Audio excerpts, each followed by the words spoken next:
जय श्री राधे कृष्ण।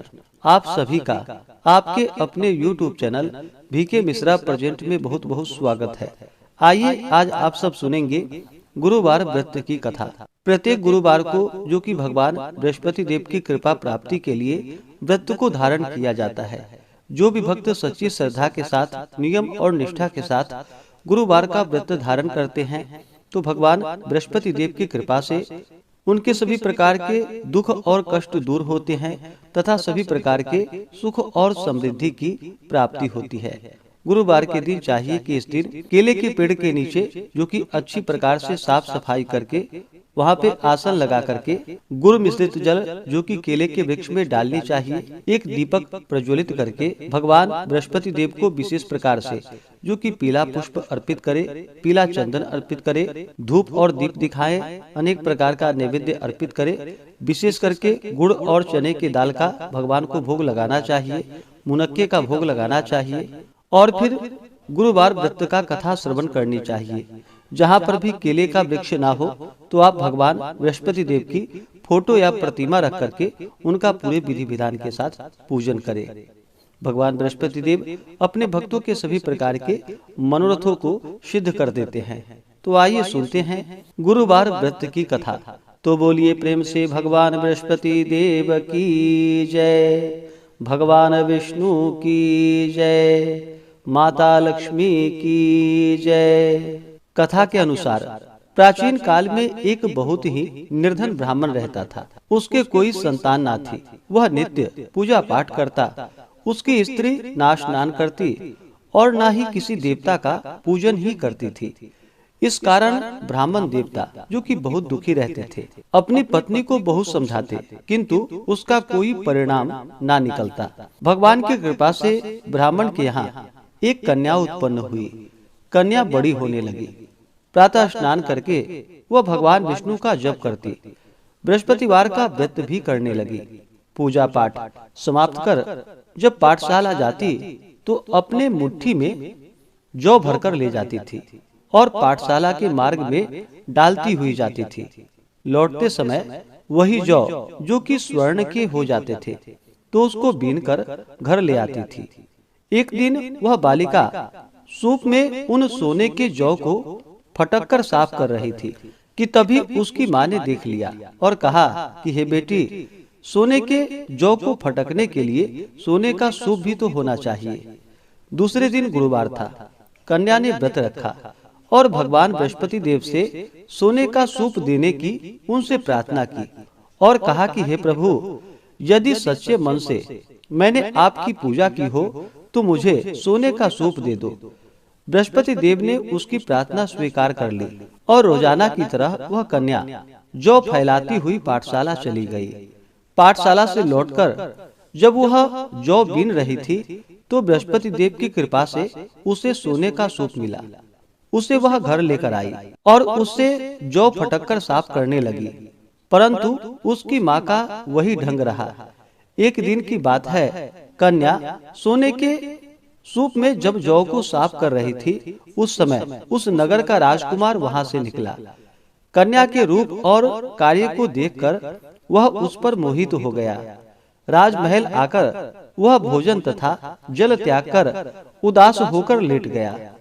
राजा को जब राजकुमार द्वारा अन्न और जल त्यागने का समाचार प्राप्त हुआ तो अपने मंत्रियों के साथ वह अपने पुत्र के पास गया और पूछा कि हे बेटा, तुम्हें किस बात का कष्ट है? किसी ने तुम्हारा अपमान तो नहीं किया अथवा कोई और कारण है? मुझे बतलाओ, मैं वही कार्य करूंगा जिससे तुम्हें प्रसन्नता की प्राप्ति हो सके। अपने पिता की बातें सुनकर राजकुमार बोला कि हे पिताजी, मुझे किसी बात का दुख नहीं है। किसी ने मेरा अपमान भी नहीं किया है, परंतु मैं उस लड़की के साथ विवाह करना चाहता हूँ जो लड़की सोने के सूप में जौ को फटककर साफ कर रही थी।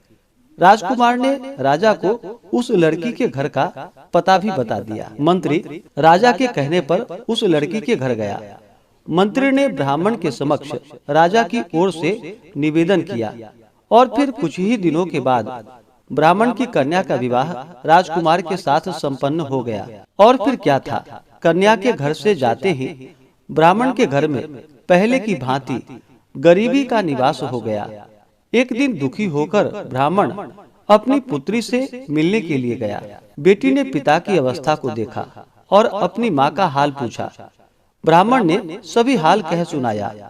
कन्या ने बहुत सा धन देकर अपने पिता को वहां से विदा कर दिया, लेकिन कुछ ही दिनों के बाद फिर वही हाल हो गया। ब्राह्मण फिर से अपनी कन्या के यहाँ गया और सभी हाल कहा तो पुत्री बोली कि हे पिताजी, आप माताजी को यहाँ लिवा लाओ, मैं उन्हें यह विधि बता दूंगी जिससे कि गरीबी दूर हो जाए। ब्राह्मण देवता अपनी स्त्री को साथ लेकर अपनी पुत्री के पास राजमहल पहुँचे तो पुत्री अपनी माँ को समझाने लगी कि हे माँ, तुम प्रातः काल स्नान आदि करके विष्णु भगवान का पूजन करो और बृहस्पतिवार का व्रत करो तो तुम्हारी सभी दरिद्रताएं दूर हो जाएंगी। परंतु उसकी माँ ने उसकी एक भी बात नहीं मानी। वह प्रातः काल उठते ही अपनी पुत्री के बच्चों का जूठन को खा लेती थी। एक दिन उसकी पुत्री को बहुत गुस्सा आया। उसने अपनी माँ को एक कोठरी में बंद कर दिया और फिर प्रातः उसे स्नान आदि करा करके उससे पूजा पाठ करवाया। तब जाकर के उसकी माँ की बुद्धि ठीक हो गई। इसके बाद नियम से पूजा पाठ करने लगी और प्रत्येक बृहस्पतिवार को व्रत भी करने लगी। और फिर इस व्रत के प्रभाव से मृत्यु के बाद वह स्वर्ग को गई। वह ब्राह्मण भी सुख पूर्वक इस लोक का सुख भोग कर अंत में स्वर्ग को प्राप्त हुआ। बृहस्पति देव सभी कामनाएं पूर्ण करते हैं। जो सद्भावना पूर्वक बृहस्पतिवार का व्रत करते हैं एवं कथा पढ़ते हैं अथवा सुनते हैं और दूसरों को भी सुनाते हैं, बृहस्पति देव उनकी सभी मनोकामनाएं पूर्ण करते हैं और उनकी सदैव रक्षा करते हैं। जो संसार में सद्भावना के साथ गुरुदेव का पूजन एवं व्रत सच्चे हृदय से धारण करते हैं, उनकी सभी कामनाएं वैसे ही पूर्ण होती हैं जैसी सच्ची भावना से राजा और रानी ने बृहस्पति देव की कथा का गुणगान किया था, तो उनकी सभी इच्छाएं बृहस्पति देव जी ने पूर्ण की। इसलिए सबको कथा सुनने के बाद प्रसाद लेकर जाना चाहिए और हृदय से उनका मनन करते हुए जयकारा बोलना चाहिए। तो बोलिए प्रेम से भगवान बृहस्पति देव की जय, भगवान विष्णु की जय, माता लक्ष्मी की जय, सर्वदेवी देवता की जय। इसी प्रकार से जो भी भक्त सच्ची श्रद्धा के साथ नियम और निष्ठा के साथ गुरुवार का व्रत धारण करते हैं, भगवान बृहस्पति देव का पूजन करते हैं, कथा श्रवण करते हैं, तो भगवान बृहस्पति देव उनकी सभी मनोकामनाएं पूर्ण करते हैं। गुरुवार के दिन जो भी भक्तजन व्रत को धारण करने वाले हैं, गुरुवार के दिन कुछ बातों का ध्यान भी रखना चाहिए। गुरुवार के दिन इस दिन शुद्ध और सात्विकता का पालन करना चाहिए, ब्रह्मचर्य का पालन करना चाहिए। इस दिन बाल, दाढ़ी, नाखून आदि नहीं काटनी चाहिए। इस दिन पूजन में पीले वस्तु का प्रयोग करना चाहिए और भोजन में भी पीले वस्तु का प्रयोग करना चाहिए।